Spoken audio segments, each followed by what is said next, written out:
At tapos na kami sa Simala guys. Ngayon ay pupuntahan namin si Lizel Tapay Bastida para makikain ng kamote at saging, charot. Ayan, mga gutom na yarn, oh. So, another 2 hours na biyahe papunta sa kanyang lugar ni Lizel Tapay. Excited sila.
So guys, nandito ang Team Labilyan dahil gusto nilang bumili ng chicharon dito sa Car-Car.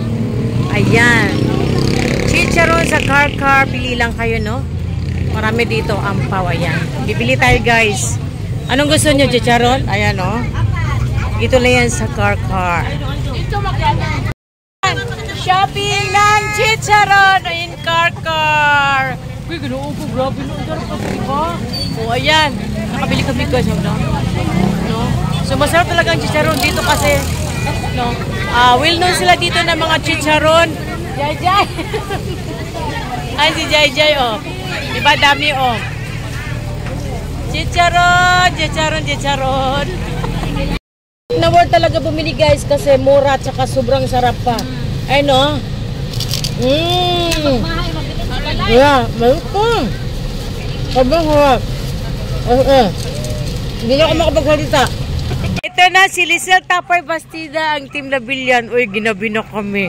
Naglibot-libot, in town mi. Uy, padara si Lizel, oh. Hab-hab ni sila ron. O, dara dito. O, ayan na. Sana all. Ayan. Ugmanang ako, ha. Matumang ka mo. Andito na kami sa bahay ni Lizel, ha? O, sige na. Upo kayo kay magsugod ng baile. Asa man sila? Uy! O, dara ay. Pumuisto na sila.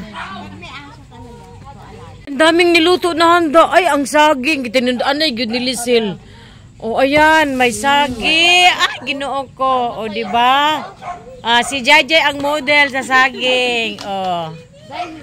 May sutanghon. Uy, may kamote. Oh, kamote. May pesaging, sutanghon. O, sige na. Uy, kung nakakatuwa, oh. Merong sabaw na manok. Mayroon siyang humba, oh.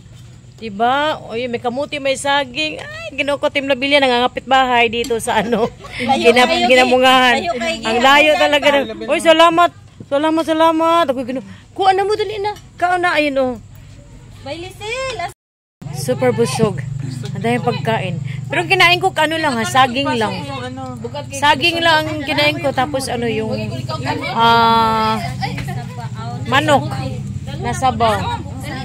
So inita ay super sarap talaga guys, no? Yung pagkain sa probinsya ba.